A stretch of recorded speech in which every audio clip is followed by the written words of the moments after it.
and welcome to Explaining Brazil, the podcast by the Brazilian Report in partnership with the Brazil Office Alliance. My name is Gustavo Ribeiro. I'm the editor-in-chief of the Brazilian Report. Brazil's 2026 electoral campaign is officially underway. Since August the 16th, candidates have been allowed to explicitly ask for votes and hand out campaign material. And on August 28th, the free airtime blocks kick in. Those unmistakable party ads will flood radio and TV every day until October the 1st, 3 days before the first round. Almost all that attention goes to the presidential race. Congressional races get whatever it's left over, which isn't much, and there are reasons for that. Presidential campaigns are a clash of big personalities with nationwide reach, and we get a steady drip of horse race polling, and there will be televised debates. Congressional races have none of those things. The format is complicated, there are thousands of candidates, and the polling is close to useless, not because posters are bad or ill-intentioned, but because voters simply don't pay enough attention to down-ballot races. And I have an anecdote that makes the point, but it needs a setup first. In Brazil, we vote on electronic voting machines, and every candidate is assigned a number you punched into a keypad. Presidential and gubernatorial candidates get 2 digits. So, for instance, Lula is number 13, Flávio Bolsonaro is number 22. Candidates for the lower house get 4 digits each, and the first 2 are their party's number. So, Workers' Party candidates all start with 13, Liberal Party candidates with 22. So within that, the candidate a party believes can pull the most votes get the numbers that are the easiest to remember. So in the case of the Workers' Party, for instance, that's 1313, 1300. The center-left PDT, for instance, carries the number 12, and he hands out 1234, 1200, 1212 to its best candidates. Now, the anecdote. The last time I went to vote in 2022, the person that was ahead of me froze once they were inside the booth, and they had forgotten the candidate's number. And here's the thing. You're allowed to walk in with a piece of paper listing every number you plan to punch in, so that person hadn't even bothered to do that and essentially lost their vote because once you go into the booth, you cannot consult anything outside of it. So that's how casually Brazilians treat the races for Congress. And they shouldn't, because the presidential race, of course, it matters enormously, but power in Brazil is increasingly won and lost in Congress just as much. And that's where the budget is increasingly being controlled and where any president agenda lives or dies. So to discuss where the Brazilian Congress stands today, we have invited Beatriz Rey. She is a political scientist and a researcher at the University of Lisbon. Beatriz is an old friend of this show. She wrote a column for the Brazilian Report for years, and she recently coordinated a policy paper with Sergio Fausto for the Fernando Henrique Cardoso Foundation on how to improve the way Congress operates. Bia, hello, and welcome back to the show. Thanks for joining us. Thank you for the invitation. It's good to be back. And of course, as always, I'm joined by my regular podcasting partner, Dr. James Green, a historian at Brown University and chairman of the board of directors at the Brazil Office Alliance. James, thanks for being here with us as well. It's great to be here, Gustavo. Hello, Bia. Prazer. Prazer. So, Bia, Brazilian Congress has never been this powerful, especially in this post-dictator era. In the early years of that redemocratization, most laws came from the executive branch, but now Congress is asserting itself more, and it now controls also a massive chunk of the federal budget, what we call the emendas parlamentares, or the budgetary grants. And they have more power over the purse than arguably any other Western legislation. So how did that happen? Because Congress asserting itself is not bad per se, But what is happening in Brazil? What are the good things about it? And what are the bad things about it? So the short version is this process did not happen overnight, and it did not happen through one big reform. It's the accumulation of about 2 decades of smaller shifts, plus I think a couple of turning points.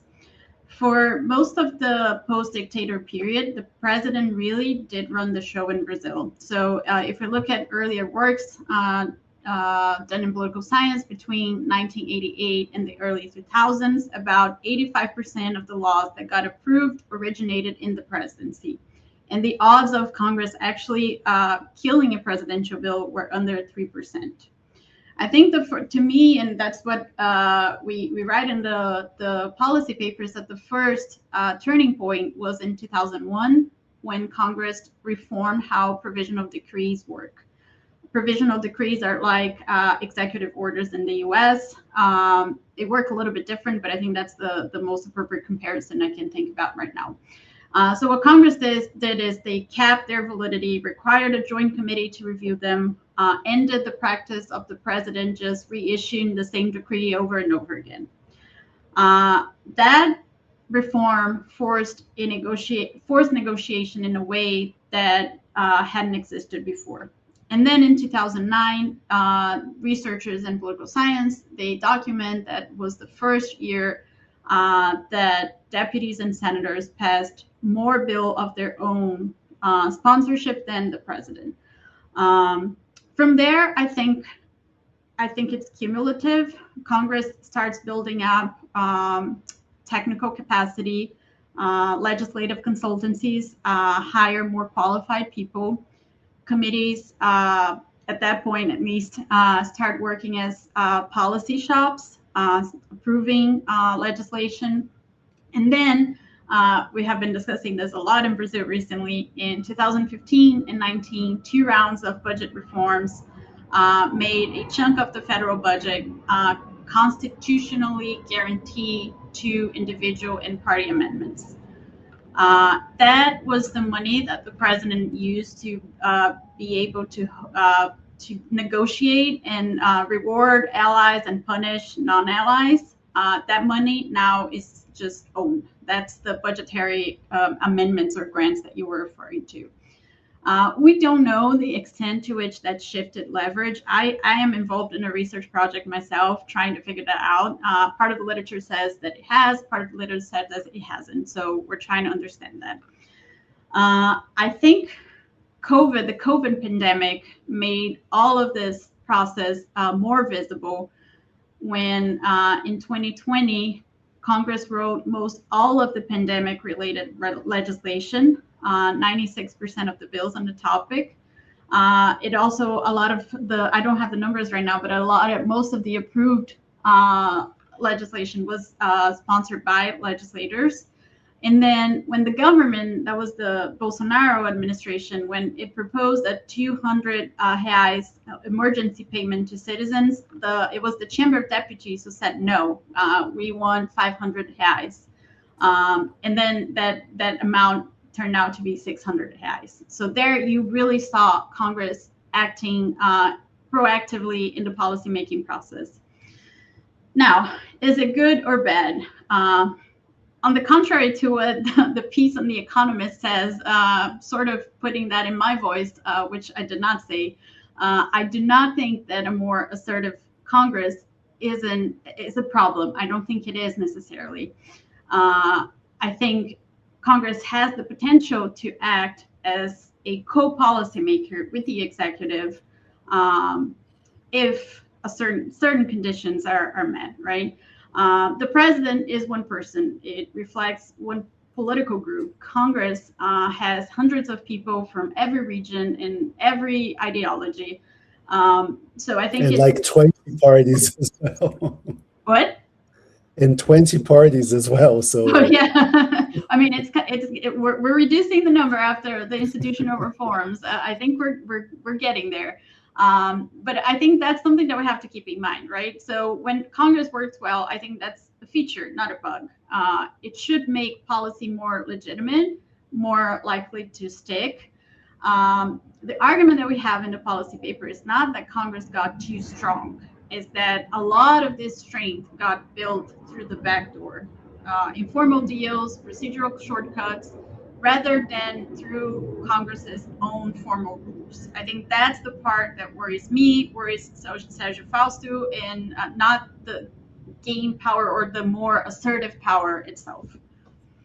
So, Bia, your paper talks about the leadership councils that are formed by members of Congress to set the agenda in the lower house, in the Câmara de Deputados, or the Chamber of the Deputies, or House of Representatives. And now they meet over lunch at a restaurant or at some lawmaker's living room. So what does a legislature look like when its most important coordinating body has no address? It's in this informality, the way it's set up. That is a great question. And this is one of the things that when I found out, I was just shocked. So the Leaders Council on paper is a formal body. It has leaders of every party and bloc. And the job that the institution has is to help the president of the chamber to decide on the floor agenda. The way that the thing is, the way that it appears in the formal internal rules, it is still between formality and informality. So I think because of that, presidents have basically ran the council as they wished. In the first years after the approval of these internal rules, the council did work as a consultative body that met regularly, but ever since the president of the chamber just decides exactly how it's going to run the show. And so in recent years, specifically during the administration of Artur Lira, who was so I'm saying president, but it's the equivalent of the House Speaker in the US. Artur Lira was the equivalent of a House Speaker, and researchers started talking to civil society groups and journalists, and we learned that these meetings were happening in dinners and restaurants or members' living rooms, or sometimes even the House Speaker's own house, not inside the chamber per se. So what you have is a body that is supposed to be the main forum where Congress negotiates its own agenda, or at the very least, the Chamber of Deputies. And it's not even happening inside the institution. When the new House Speaker, Gumata, took over, one of the first things that he did was he made the meetings public. What we're asking in the paper is not only that the meetings are public, we're asking for public records, documents that we can use to actually know what's happening in these meetings, right? Because if I want to know why the floor calendar looks the way that it does, I don't even have a way to locate what was discussed in each meeting. I have to basically find a way to be there, or I don't know if they're transmitting that. I'm assuming no. So when you have the Leaders Council working in the shadows like that, it's what it's going to produce. It's the kind of Congress that works somewhat in the shadow, right? And a Congress that is more assertive, but in which the real bargaining is happening outside the lines, right? Outside the formal lines. So our recommendation is really, I think it's almost embarrassingly basic, right? The meetings should happen inside the institution. The body should vote. There should be a majority decision on the agenda. The agenda should be public. The same way, by the way, that the committee's agendas are public. If I want to know what is being discussed in each committee, the standing committees or the special committees, I have that information on their website. The same thing should be true about the Leaders Council. And you mentioned the pandemic. Now, let's talk a little bit, because the pandemic introduced remote sittings and remote votes. And this have been used with gusto ever since. They're still a feature of the House at this moment, even though we're no longer under COVID restrictions. How does that fundamentally alter the legislative process? So the pandemic, the tool that we developed for Congress to work during the pandemic, which, by the way, Brazil was one of the pioneer legislatures in the world. This was a good thing back in the pandemic. That was supposed to be temporary, but it never really went away. Brazil was one of the first to build a remote deliberation system so that Congress could still make decisions, and importantly, decisions about the pandemic when no legislator could be inside the building because of health measures.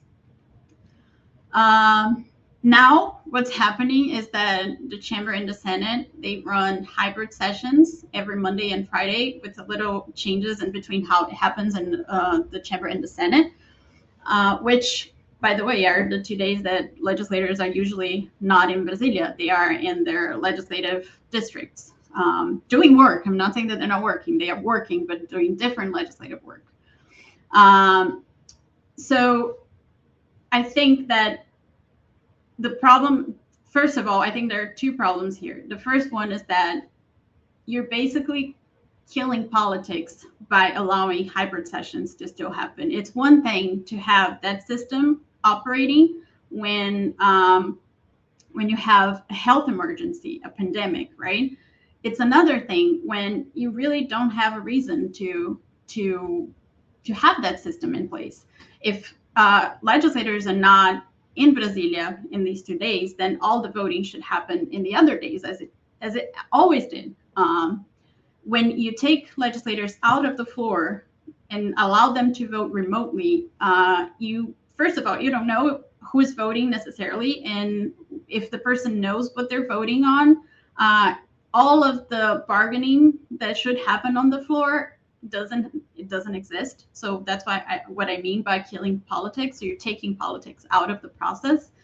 And then the fourth thing is that this tool has been used tactically. So there is the case, for instance, that we describe in the paper where the speaker delayed reinstating in-person committees specifically. So constitutional amendment on parliamentary immunity could clear its first procedural hurdle on the virtual floor, skipping the committee that's actually supposed to vet it.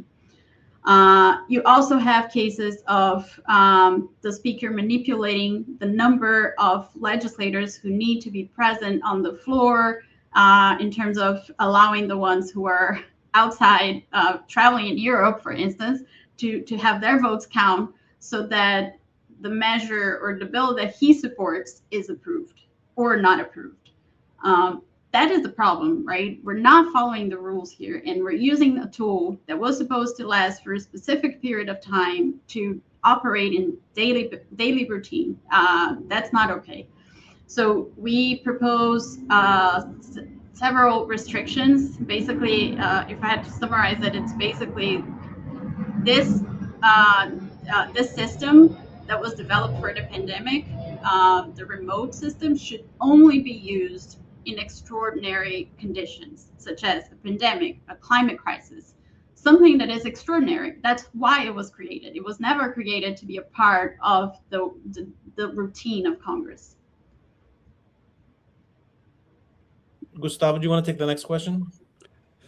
Sure.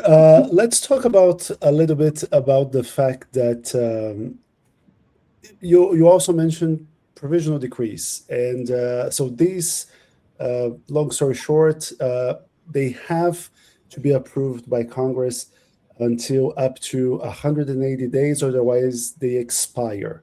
And what we have been seeing is many of them simply expiring, not being turned down by lawmakers, but just losing their validity by inertia. In 2020, you mentioned that 56 of them fell to that fate. Is that a problem? Is that just Congress exercising its discretion? Because, I mean, not ruling on the provisional decree is also a way of deciding? How do you see this? I don't think it's just discretion, because I think discretion would imply that someone inside Congress made a decision. And I think the problem here is that nobody's making any decision, right? No decision is being made. So a provisional decree, just to clarify, it takes effect immediately once it's issued by the executive, which means rules change, money moves. Once the president signs it, then it's valid. Then it has 120 days to get an actual vote inside Congress. It has an entire process of a committee that is supposed to be composed of legislators from the Senate and from the chamber. That was also the subject of a lot of debate for many years, but that is how the process is supposed to work. Congress has 120 days to collectively decide, and collectively, I mean both the chamber and the Senate. When nothing happens, it expires. And then all of that happened, the rules, the money, it's not valid anymore. So I think in 2001, when I described that first change that we had in terms of Congress being more assertive, what I hear from lawmakers is that lawmakers were there by the time, at the time, by the way, they enacted that reform because they were very, very, very tired of just the president reissuing, sorry, I'm thinking about executive decrees, provisional decrees over and over again. They got very tired. They felt they were being abused in a way. And so they wanted to put a cap on exactly what the president could do. And I think that's a legitimate interest, right? Congress wanted to be part of the policymaking process. But now we're going to the other extreme, in which the president tries to exert its prerogative of issuing a provisional decree, and then Congress just does nothing. It doesn't work. It doesn't take action. And I think that matters, because I think, and that's where it gets to the part that people should be worried, that rules have changed and money has gone through the door. So you can spend, like, you have some of these decrees that you have dealing with budget credits, right? So what happens when Congress just sits on a decree and makes no decision? That's not discretion. I think to me, that's a hole in the system. And I think it's gotten worse a lot because of this fight between the House and the Senate in terms of who should preside the joint committee to analyze them. But now I think it's just also a function of Congress just not wanting to do its job. So there's another issue, which is the power of the Brazilian Speaker of the House, which is called presidente in Brazil, but it's equivalent, where they can pull a bill out of a committee, or they can attach one proposal to another, or they can call a surprise session without almost no notice. So if you were listening to this in the United States, you would hear echoes of the speakers of the House and their power, or British listeners might think of the government's control of the Commons timetable. But how much power does the Brazilian speaker actually have compared to these counterparts? And where does it come from? That is a very good question. I think it has, I don't know the case of these legislatures well enough to say that it has more or less power, but I do know the case of Brazil's legislature very well, and I think it has a lot of unchecked power. That's what I think. There is a lot happening with the decisions of the speaker that needed to be checked, and that process is not happening. So there is, we described something in the policy paper. I'm going to try to translate. I think I would translate it as a committee pool power, if that makes sense. That was a resolution that was passed in 1994. And it lets the speaker yank a bill out of committee, any committee, once a deadline is missed, and send it wherever he wants, which includes straight to the floor for a vote. I think on its own, that's probably not crazy, right? Because there could be a case where the legislature reaches a gridlock, and then somebody needs to have the power to break the gridlock. But the problem is that, like with the remote system, that power has built itself into the daily practice of Congress. So now it's routine. And I think it ends up hollowing out the policy work that used to happen in committees, right? And that power itself created in Brazil a figure that I think is very curious. In Brazil, we have rapporteurs inside committees, who is the legislator who is supposed to read the bill, study the bill, hold public hearings, listening to their peers inside the committee, and produce a report suggesting that the committee either accepts or rejects the bill. Once the speaker yanks the bill out of a committee like that, with that pull power, what you have on the floor is the figure of the floor rapporteur reporting on behalf of a committee on the floor, which is something that when I realized studying Congress, I was just like, okay, this makes no sense. Like, this should be happening inside the committees. So you can see how that distorts the legislative process, right? The other thing is Brazil, the House specifically right now, and I'm sorry that I'm using House and Chamber interchangeably, but it's the same institution. It operates mainly through extraordinary sessions, which are sessions that give more leeway for the speaker and the steering committee to just jump processes, so to say. The routine, the former routine, would be to have most sessions as ordinary, right? Ordinary sessions, which is like with the ordinary business, right? Ordinary routine. What we show in the paper is that by the mid-2010s, you had roughly 4 times as many extraordinary sessions as ordinary ones in one given year. And then ordinary sessions have basically disappeared from the official record since 2020. That lets the speaker pick the agenda, pick the timing, engineer the quorum. It's a one-person show, right? The other thing, Beatriz, if I may interrupt you, and I'm sorry for that, but you mentioned a few times that the legislative process in the House has become entirely attached to the speaker, and we have seen over the past few years two very different types of speaker. An extremely strong one like Eduardo Cunha or Arthur Lira, people who not only know the bylaws of the House inside and out so they can exploit it the way they want, but also who command the floor and are able to whip votes.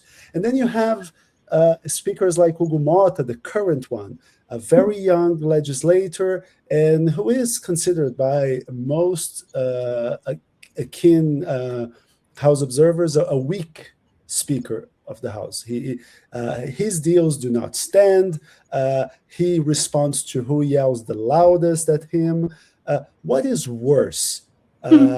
Someone with an iron grip on the legislature, or someone who just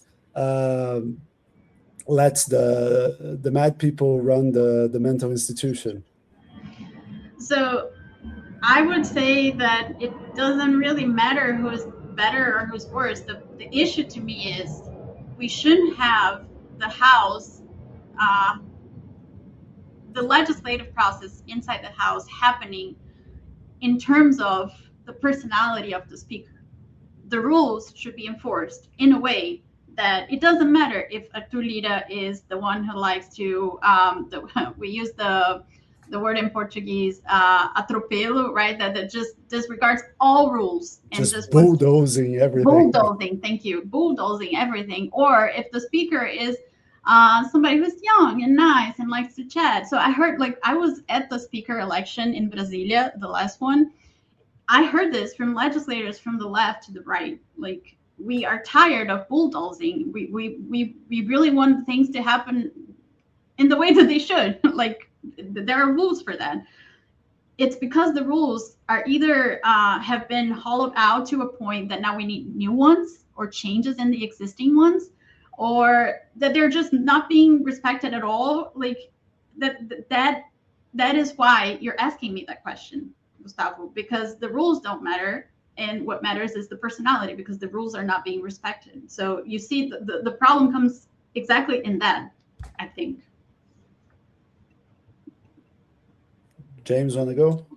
Sure. We can talk about betting, if that's the thing. There's the gambling bill is a small story that tells a big one. A working group met 3 months ago, held one public hearing, left almost no records, wrote an entirely new bill, and sent it to the floor without a single standing committee touching it.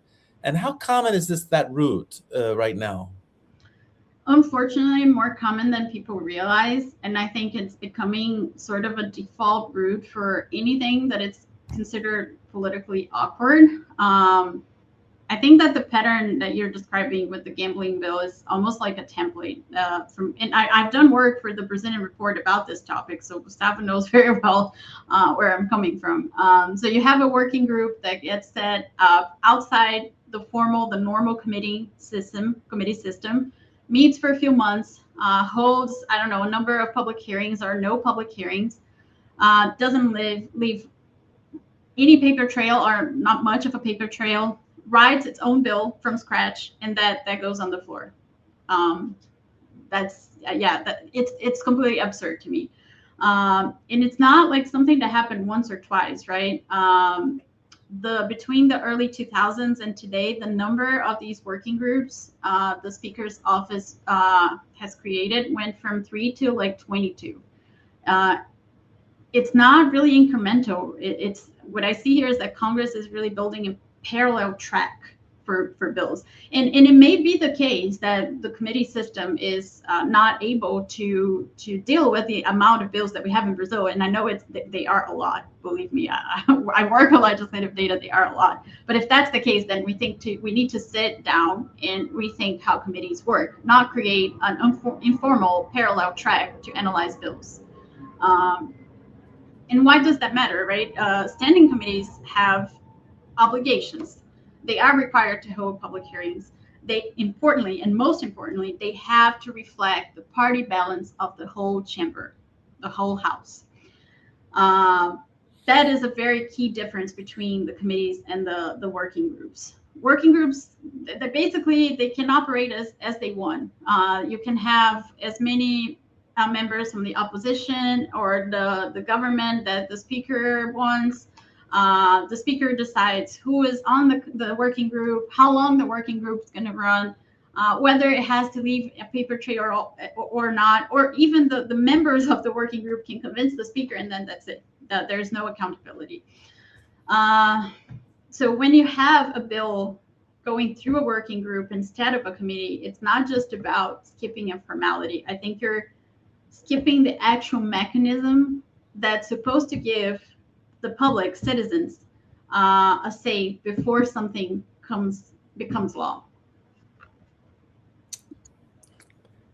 Now, Bia, you and Sergio Fausto from the Fernando Henrique Cardoso Foundation have proposals that are less a call for reform and more tweaks to the legislative process.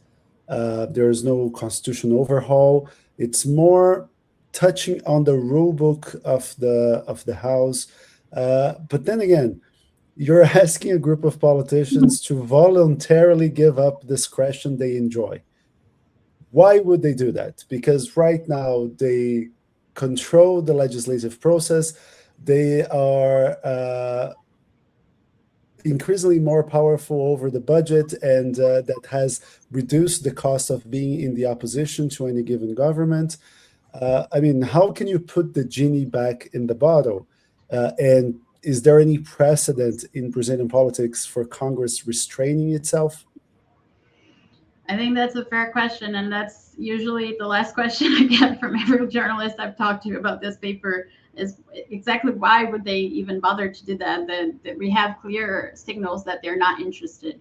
I think first is what you said. We're not asking for changes that would just completely create an entire new Congress. That's not what we're saying.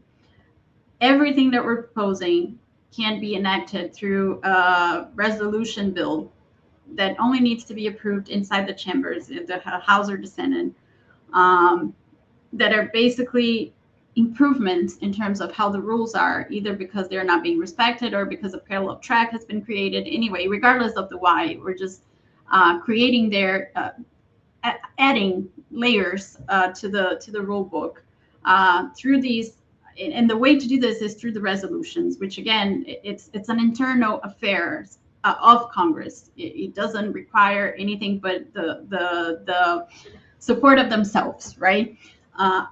In that way, our expectation with the policy paper is that we would hope that a lot of legislators get interested in the paper, and we are discussing on in terms of how we can make that happen,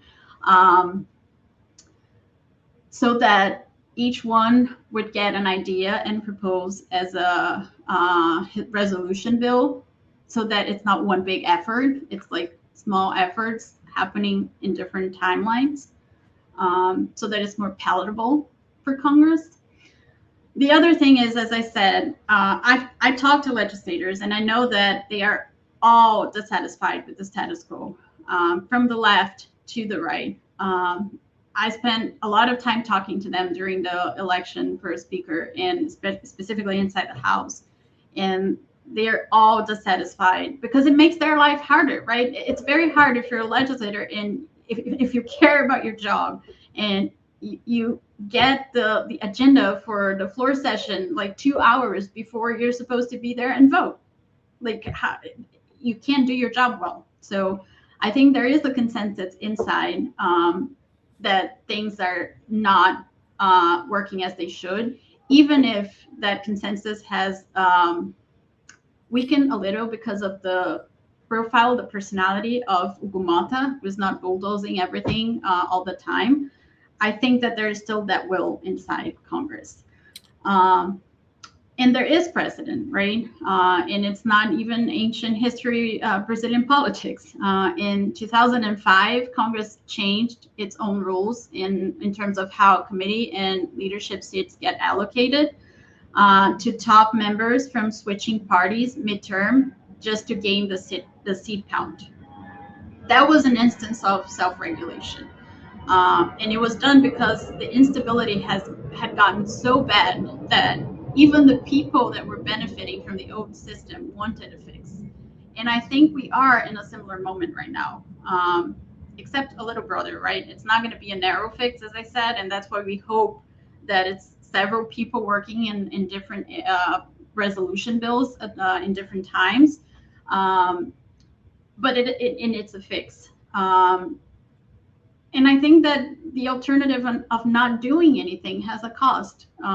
We have a Congress that, if it keeps operating through improvisation, undocumented deals, bulldozing decisions, that does it. Yes, it does look. It makes Congress looks bad, but it makes Congress itself harder to negotiate with, harder to trust by citizens, by parties.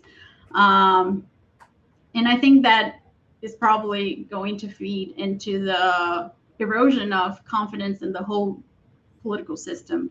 So I think at some point, I would hope that self-interest and institutional health, they should point in the same direction.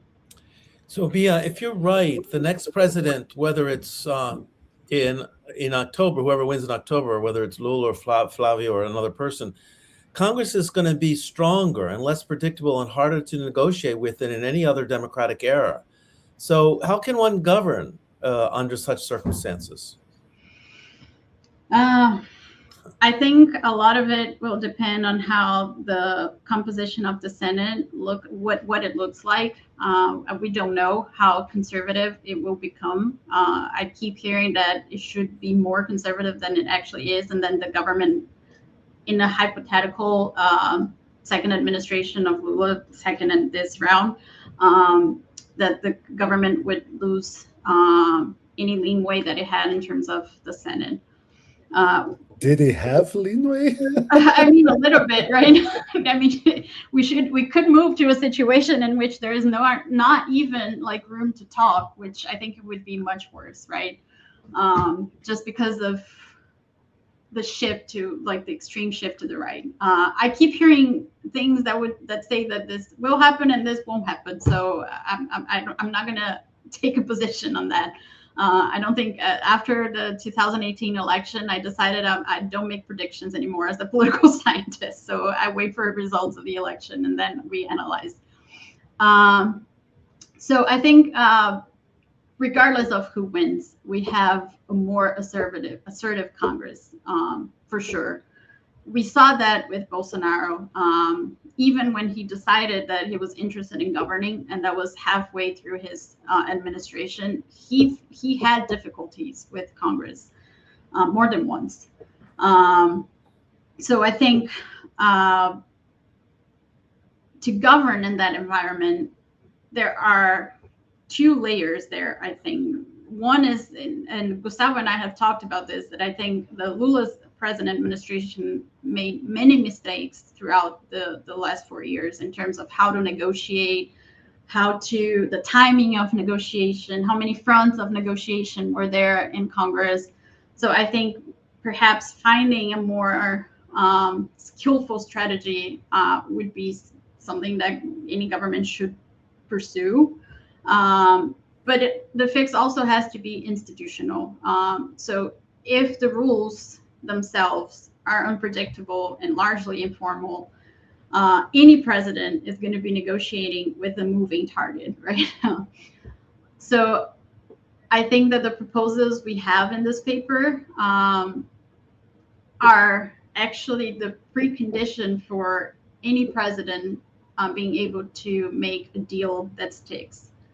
And I think presidents perhaps should also join this effort, right, to ask Congress to self-regulate, so that maybe we can have a little more peace and executive legislative relations in the near future. Bia, thank you very much. This was great, and we hope that your suggestions will be carried out by lawmakers, even though I'm not usually known for my optimism, but I would like also to take this opportunity and put you on the spot and say that James and I will have a live broadcast on Election Day, and you would be more than welcome, especially to comment on the outlook of the next Congress that will take office in February 2027. And then we should also have you at that moment to talk about how the next government will be able to negotiate or not with the next Congress. Bia Rey, researcher at the University of Lisbon, thank you very much for joining us. Thank you, and I'm in for the commentary on the election. Great, wonderful. We'll be looking forward to seeing you there. Thank you both. James, thank you again. See you next week. Até. Até. Obrigada, gente. Thanks for listening, everyone. And next week, Explaining Brazil will be back. Have a good one, folks.